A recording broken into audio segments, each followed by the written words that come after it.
Hi there. Well, it's Sunday afternoon. I'm in one of my really favourite places actually. This is Blue Water Shopping Centre, but I'm actually escaping the crowds and the people going shopping, and I've gone down to the little pond to just get a little bit of peace and quiet and a little bit of reflection. I might have to halt these as people walk past, so if I do, just bear with me. It's a wonderful little place, just to come to see a little bit of nature and just reflect on life and think about things, and just enjoy the noises of nature and the sights. Just walking across this wooden bridge at the moment over the pond. You can probably see the pond in the background there. It's been a bit of an interesting week, this one, on a number of fronts actually. So I got a phone call on Wednesday from the hospital. Can you come in tomorrow, Woody? And the oncologist wants to get you in to discuss some things. I don't know about you, but when you get that phone call, the alarm bells start chiming. It was scary for me, because normally anything to do with the oncologist is usually a 6-week wait from the point where they send you a letter.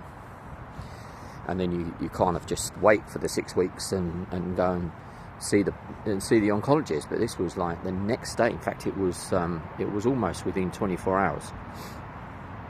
So that 24 hours, when I got home, I felt a little bit, I don't know, a bit of fear, a bit of all sorts of imaginized things going on in my mind that I was trying hard to shake. Does that mean that the cancer spread? Does that mean that it's gone bad? Because having that call just really jolted me, and thought, what if this is it? What if this is the one thing I don't want to hear?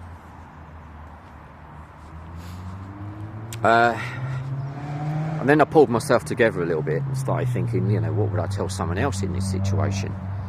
And I think sometimes that's a really good way of thinking about stuff. What advice would I give to someone else that was in the same situation? And if someone else come up to me and said that, the first thing I would say to them was, well, you don't know what the outcome is yet. You haven't been there. And no matter what you do between now and then, in this next 24 hours, it's not going to change it. So you can have a really rubbish 24 hours where you dream up all kinds of problems, situations, bad news basically. Or you can just think, well, there could be another reason. Anyway, it turned out there was another reason. Would have been nice to be told when the receptionist called me. Would have been nice to say that your doctor's on holiday, but she wants to get you in before she goes. Something like that would have been really great. But hey, they're not the ones with cancer, are they? Sometimes you've got to,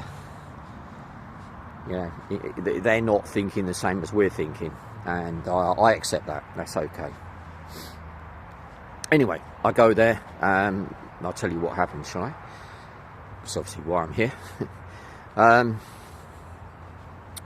Some good and not so good, but could be worse. So I think I've told you before, my PSA has been really, really going down. So now we're at 1.8, which is really good. So that's a really good marker when you've got prostate cancer, is that PSA starting to go back down again, after all that radiotherapy that I had. It's getting on for about 5 months or so now ago. Back in September and October last year. Then we had the CT scan result, which she was really pleased with, where everything, there's no spread of the cancer, which is amazing. That's great. There's no spread at all. There is a little bit of concern about one area, which doesn't seem to have responded greatly, but hasn't changed a lot either.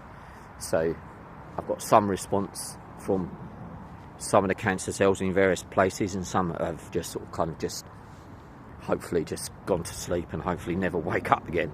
That would be great. So I felt okay, yep, that's not too bad. And then she showed me my bone scan.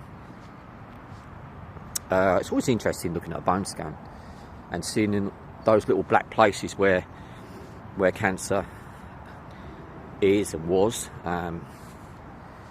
And she said that seems to be really quite good. It seems to be fairly stable. And then she showed me the one I had at the very beginning of all this, back in 2021, where those little black dots on the screen on my skeleton were everywhere. So it was a lot better. You know, that's good. That's something that I'm quite happy with. But then she said there is some issues with the nerve in my back, sciatic nerve, which seems to have had a bit of damage from not only the cancer, which had happened ages ago, but I've been dealing with that, but now from the radiotherapy. So now I've noticed considerably, particularly in the last few weeks, how my pain level's gone up, which is where when the pain goes up, you start feeling more and more upset and worried and a bit anxious about what reason the pain level's gone up. But I suppose the good news is it's not gone up directly because of cancer. It's gone up because of the results of the treatment and the original damage. So yeah, I'm struggling a little bit. I've got to say, the pain around, it seems to be just on the right hand side of my body, and particularly this weekend it's been pretty nasty. So we're looking at upping the painkillers now. One of the things I don't want to do really is take too many, but we're just going to have a little trial and error thing and see what level works best. And today I feel like I'm walking around with, it's like my right leg is made of wood. That's how it feels. It's like that sciatic nerve just cuts off everything, and the pain around my hips is pretty intense. So I'm kind of taking it quite easy with this walk. I'm not running anywhere, not that I would anyway. But I'm kind of like just walking and having a stroll and just taking in the environment that I'm in, that just makes you feel better anyway. So that's always a bonus, isn't it? Just being somewhere that makes you feel better is a bit of a tonic. So that is going to be a challenge, trying to deal with that, because she said it's not really going to get any better. Nerve damage is something that's really hard to fix, if there's any fix for it. And I'm just going to turn around, there's a big bunch of people coming. So, it's another one of those, another part of the fight really is to just stay on the right side of positive as much as I can, and try and think my way through this with a positive attitude. It's no fun when you got pain in your body constantly. It's day and night. It's just not fun. But it could be worse, and I suppose that's my saving grace. Is it just could be worse, and I know there's people watching this that are in a far worse state than me. So I've just got to kind of learn to adapt to it, work with it. And I know, you know me, if you've been watching me, you know how much I believe in the power of the mind. and just how strong it can be, and how possibly people don't understand it. Even my oncologist said to me there's things that she sees every now and again that she can't work out. You know, shouldn't happen but do happen, and she and all her colleagues will say the same. There's people that remarkably change. And that's something that I've got to hang on to. That's my that's the one thing that kind of keeps you in this you know, keeps you with that hope, is that something that, you know, the miracle, the mind suddenly just doing some magical trick, and not accepting that it's an endless fight that will never end. It's believing there's some kind of outcome that's good. I don't think that anyone with cancer would agree with me. That's all we want. So I'm just going to turn this off a second.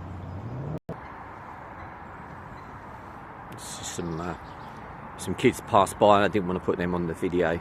You know, it's not right. So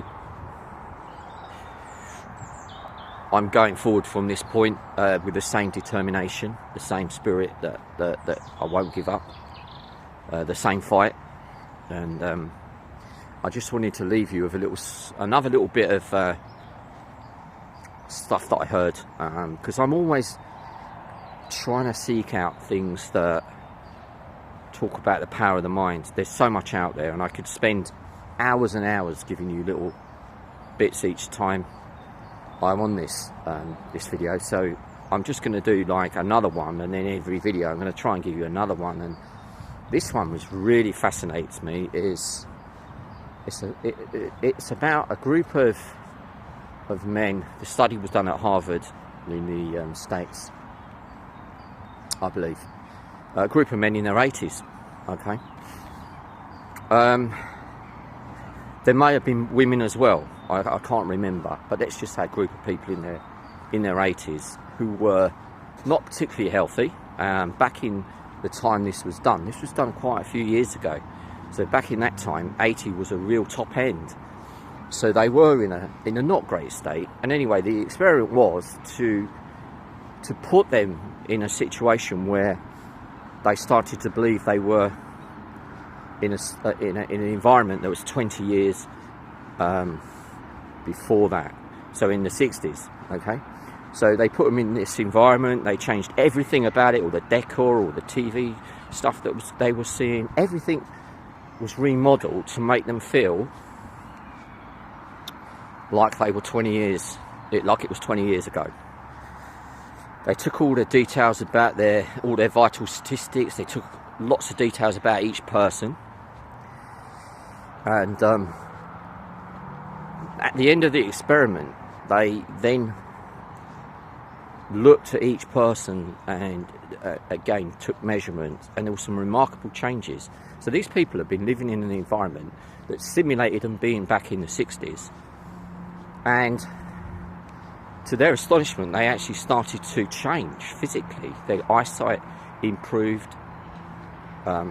Things that they looked at were better. Things that the researchers were studying improved. So much so that they had started to physically become younger. You can look it up. It's amazing. And I heard the woman that was actually doing the experiment talking about it on YouTube a few days ago. That's why I wanted to bring it up. So on that conclusion, if the mind can do that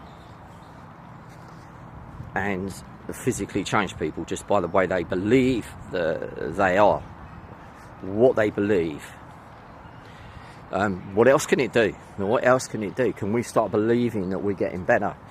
You know, can we start telling ourselves daily that we're on the mend, creating that environment inside us that starts to believe it? I don't know.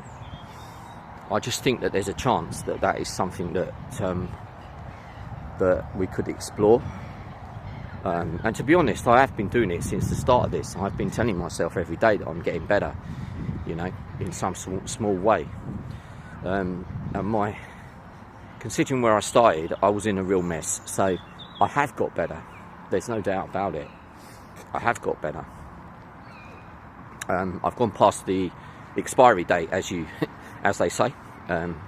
So everything now is like I'm on borrowed time. And apart from the nerve damage, everything else is okay. You know, so who knows? It's just it's a message from me to say, use your mind as much as you can. If you don't get stuck in negative thinking, try and bring yourself into, just look at something positive and try and focus and hang on to it. Okay, anyway, that's me for today. I hope you've enjoyed it. As usual, if you want to share this with anyone you know who might be going through some of this stuff, please do. Keep making the comments as well. I always love reading the comments back. Okay, take care now. Bye.